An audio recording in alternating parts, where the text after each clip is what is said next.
Bertemu kembali dengan Miss Nari di kelas 6. Hari ini kita akan melanjutkan pembelajaran kita dari tema 1, subtema 2, pembelajaran keempat. Sebelum pembelajaran dimulai, siapkan alat tulis dan buku catatan untuk mencatat hal-hal yang penting yang bisa anak-anak dapatkan. Untuk itu, langsung saja, mari kita mulai. Pernahkah kalian memakan ikan bandeng? Ikan bandeng merupakan ikan pangan yang terkenal di Asia Tenggara. Ikan ini banyak dikenal orang sebagai ikan air tawar. Habitat asli ikan bandeng sebenarnya di laut, tetapi ikan ini dapat hidup di air tawar maupun di air payau. Ikan bandeng asap merupakan salah satu oleh-oleh yang dapat ditemui di Sidoarjo, Jawa Timur. Banyak sekali orang yang menyukai produk jenis ikan ini. Beberapa waktu yang lalu, Edo sempat pergi ke sana dan dia membawa ikan bandeng asap untuk dibagikan kepada teman-temannya di sekolah. Mari kita simak bagaimana cerita Edo bersama teman-temannya mengenai ikan bandeng asap.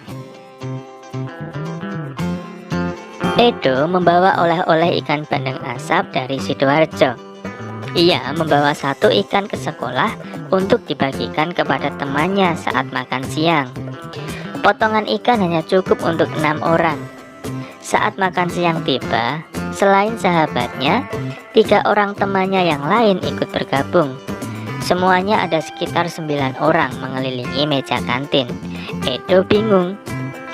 Nah, anak-anak, dari permasalahan itu tadi, mari kita bantu Edo untuk menyelesaikan permasalahan tersebut. Yang pertama, apa yang harus dilakukan Edo saat ketiga temannya yang lain datang? Tentu saja, Edo harus mengajak teman yang datang tersebut untuk makan bersama. Kemudian, apa yang harus dilakukan ketika teman Edo saat tahu bahwa jumlah potongan ikan ternyata tidak cukup untuk semua orang? Ketiga teman Edo harus ikhlas untuk berbagi ikan yang sudah mereka terima kepada teman-teman yang baru datang. Kemudian, apa yang sebaiknya dilakukan oleh Edo, Dayu, Beni, Udin, Siti, dan Lani agar semua mendapat bagian ikan yang sama?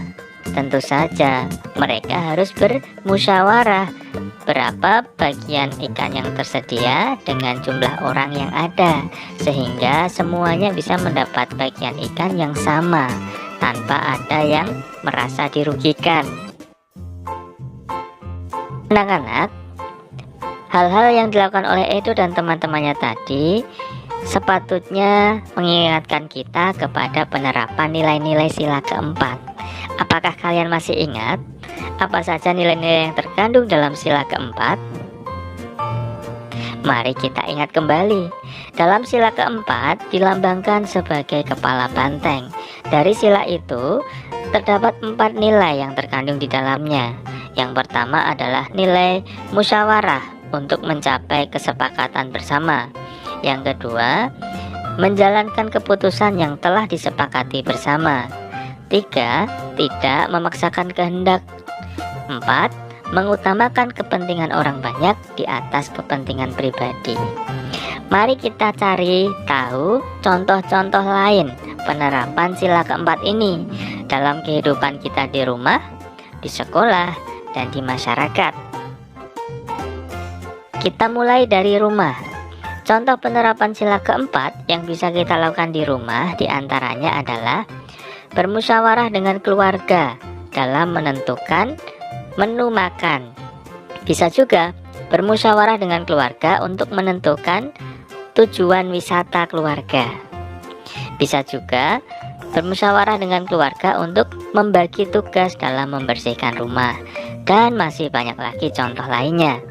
Sedangkan penerapan sila keempat yang bisa kita lakukan di lingkungan sekolah diantaranya adalah melakukan diskusi kelompok saat kegiatan pembelajaran.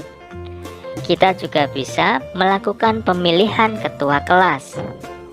Kemudian kita bisa melakukan musyawarah untuk menentukan jadwal piket. Dan masih banyak lagi kegiatan yang bisa kita lakukan sesuai dengan nilai sila keempat. Sedangkan contoh penerapan nilai sila keempat yang ada di lingkungan masyarakat biasanya kita temui dalam kegiatan pemilihan ketua RT atau pemilihan ketua RW, bisa juga pemilihan kepala desa. Selain itu, bisa juga kita temukan dalam musyawarah untuk menentukan jadwal kerja bakti, bisa juga musyawarah untuk menentukan jadwal kegiatan siskamling, dan masih banyak lagi kegiatan di masyarakat yang menerapkan nilai-nilai sila keempat Pancasila. Untuk itu, kamu bisa mencari contoh-contoh lain dengan bertanya kepada orang tuamu. Nah, anak-anak, sekarang giliran anak-anak menuliskan pengalaman anak-anak dalam mengamalkan sila Pancasila keempat di buku tulis anak-anak. Baik anak-anak, demikian pembelajaran kita hari ini.